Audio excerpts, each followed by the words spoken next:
Então, continuando aqui, a segunda parte, ele vai dizer que a pregação também é em benefício dos homens. Quando ele fala isso, ele está se referindo à edificação da igreja e também está se referindo à salvação dos perdidos. E ele vai dizer que Jesus foi um pregador de lágrimas. Ele chorou lá em Betânia, quando recebeu a notícia de que Lázaro morreu. Ele chorou em Jerusalém. E ele vai falar aqui que o pregador ele deve ver Deus antes de falar aos homens. O pregador, antes de falar para os homens acerca de Deus, ele primeiro precisa ir até Deus e falar acerca dos homens. E aí o Hernandes Lopes vai falar sobre o estilo da pregação expositiva. Ele vai dizer que o sermão expositivo deve ser controlado por um texto da Escritura, ou seja, a pregação é controlada pelo texto. E que a pregação expositiva é pregar a palavra de Deus, não sobre a palavra de Deus. Ou seja, o texto da Escritura é a fonte da mensagem e a autoridade do mensageiro. O pregador não tem autoridade em si mesmo. Ele é um embaixador, um representante. Mas a autoridade está na palavra. E diz que o texto é o que dirige o sermão. Não é o sermão que dirige o texto. Tem muita gente que fala assim, eu já sei o que eu vou pregar, só preciso achar o texto bíblico. É errado. O pastor Hernandes Lopes, ele tem o costume, né, na igreja dele, ele prega sequencialmente. Ele pega um livro da Bíblia e vai indo, parte por parte, até concluir. Que é uma leitura continuada do sermão.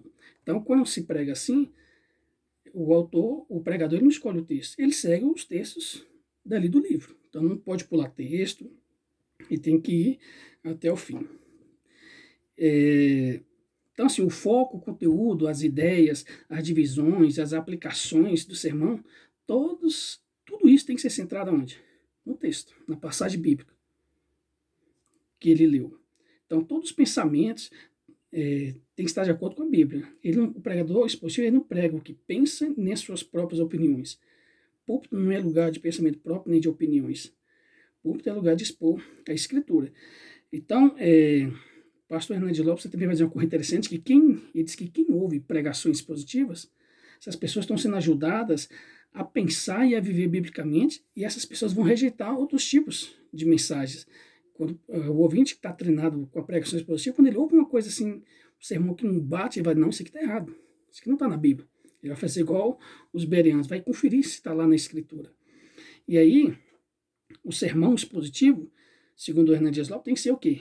Claro, que é uma coisa muito importante. Tem muitos pregadores positivos que não são claros. E não entendo, porque a ideia não é expor, não é trazer clareza. Tem que ser lógico. Sabe aquele pregador que inventa um bocado de coisa? Está errado. Não há nem lógica no sermão dele. Mas quando você lê o texto e vai explicando com clareza, você vai ver lógica no texto. Ele tem que ser bem organizado, que é outra coisa interessante. Sabe aquele pregador que faz uma salada e você não entendeu nada, né? Então, ele fala assim, que existe um grande abismo entre a exegese e um bom sermão. O que ele está dizendo? Tem gente tem pregadores que são bons para fazer a exegese, interpretar o texto corretamente, mas não são bons em transmitir, e muito menos em aplicar o texto. Então ele diz assim, que há um abismo aí, que precisa ser, tem que transportar, né? Tem que passar por cima desse abismo, que é o que? Interpretar corretamente, explicar e aplicar o texto. Então, por isso que ele vai defender a importância de uma boa estrutura do sermão. Que a estrutura do sermão ela vai te ajudar nisso, de clarear, de preparar. Igual ali o cozinheiro, ele prepara toda a comida e leva ali para as pessoas que estão à mesa. O pregador é isso, ele prepara tudo aquilo. Tem coisa que dá trabalho. Ele prepara e leva ali a comida. E ele também vai dizer que o sermão deve ser específico, direto, claro e pessoal. Isso aqui é interessante, porque ser específico, você tem um texto, trabalhe especificamente com aquele texto, seja direto, não vai falar, não fique rodeando, seja claro e pessoal. É muito interessante essa ideia de ser pessoal. Sabe aquela mensagem que você tem impressão assim, está falando comigo? É algo muito pessoal. Pessoal, não porque o pregador conhece você e está dizendo aquilo que ele sabe de você, não. Mas é porque o pregador ele consegue falar numa linguagem acessível, e ele conhece, ele interpreta tanto a Escritura como também os seus ouvintes. Então, esse abismo, ele deixa de existir, porque o pregador ele soube interpretar o texto e aplicar o texto de maneira clara. Aí o pastor Hernandes Lopes, uma coisa que ele faz muito bem, que eu gosto muito, são as aplicações que ele chama, aplicações pertinentes. Ele fala o quê? Que o alvo do sermão é a aplicação, ou seja, o pregador ele lê, vai explicando, ilustrando e aplica. Por quê? O pastor Hernandes Lopes tem o costume de ir explicando e aplicando, e no final traz mais aplicações. Por quê? Porque a ideia é isso. O que é aplicação? Depois que explicou o texto, o pregador tem que dizer assim, olha, isso daqui tem tudo a ver com você. Sabe aquela mensagem que você ouviu, falou, que coisa linda, tanto conhecimento, mas o que isso tem a ver comigo? Entendeu? Vamos supor, é um texto relacionado ao trabalho de evangelização.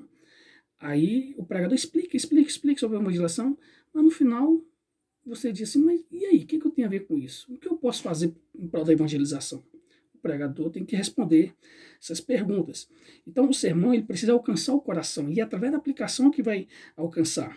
Ele vai falar de maneira bem clara e vai ser como uma flecha que atinge o coração. Então a mensagem ela não é só verdadeira, mas também o que? Relevante. Não é que a aplicação não é tornar a Bíblia relevante.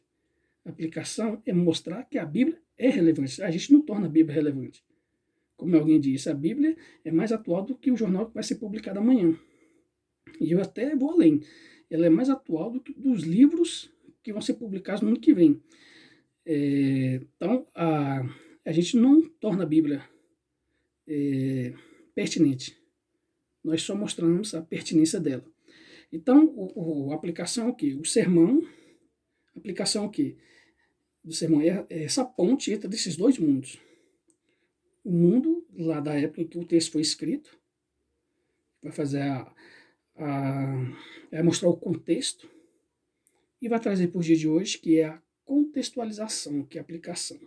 Vamos supor que vai pregar uma série na carta de Paulo aos Filipenses. Aí vai dizer quem escreveu, quando escreveu, provavelmente o local em que escreveu, as circunstâncias e etc. Aí, depois que explicar tudo isso, tem que trazer para o dia de hoje, o que isso tem a ver com a gente, né? Ele vai falar também sobre a vida do pregador, que ele vai mostrar que a crise pastoral é refletida diretamente no púlpito. O rebanho percebe, os ouvintes percebem isso. A prática da pregação jamais deve ser divorciada da pessoa do pregador. O povo vai perceber quando há um divórcio entre a vida do pregador e o que ele está pregando. A vida de oração do pregador é o fundamento da pregação. Ele também vai dizer que o pregador deve ser um estudante para sempre. E também vai dizer que pregação é lógica em fogo, ou seja, essa paixão. Quem vê o Renan Dias Lopes pregando sabe de muitos momentos em que ele até se emociona, aquele fervor, aquela paixão, que ele chama de pregação é lógica em fogo. E por último, ele vai dizer também o resultado da pregação expositiva. Ele vai dizer que mediante a pregação Deus chama os eleitos para a salvação, os que aprova a Deus salvar os que crê pela loucura da pregação, é o que Paulo diz em 1 Coríntios. Ele fala que não se deve medir verdadeiramente o sucesso de um ministério ou de uma igreja apenas pelo aspecto numérico. Ele também vai dizer que a igreja é santificada mediante a pregação fiel, que os pecadores são salvos mediante a pregação fiel. E ele faz uma observação interessante. Ele diz assim: a filosofia que combina a técnica de marketing com a teoria do crescimento da igreja resulta em má teologia. Então, assim, se é um crescimento só fruto da técnica de marketing e de toda essa filosofia, não vai ser um crescimento saudável. Tem que ter uma teologia saudável.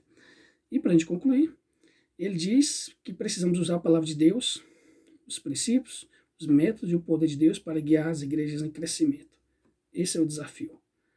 Seguir biblicamente a palavra de Deus. A pregação expositiva ela tem que ser piedosa e fiel. Amém? Vamos orar. Pai, nós oramos a Ti nesse momento, te damos graças, pedimos para que o Senhor abençoe cada um de nós e levante mais pregadores, ó Pai, na autoridade e no poder do Espírito Santo, para proclamar a Tua verdade e alcançar os pecadores, edificar a igreja e, acima de tudo, adorar o Teu santo nome. Em nome de Jesus que nós oramos. Amém. Obrigado.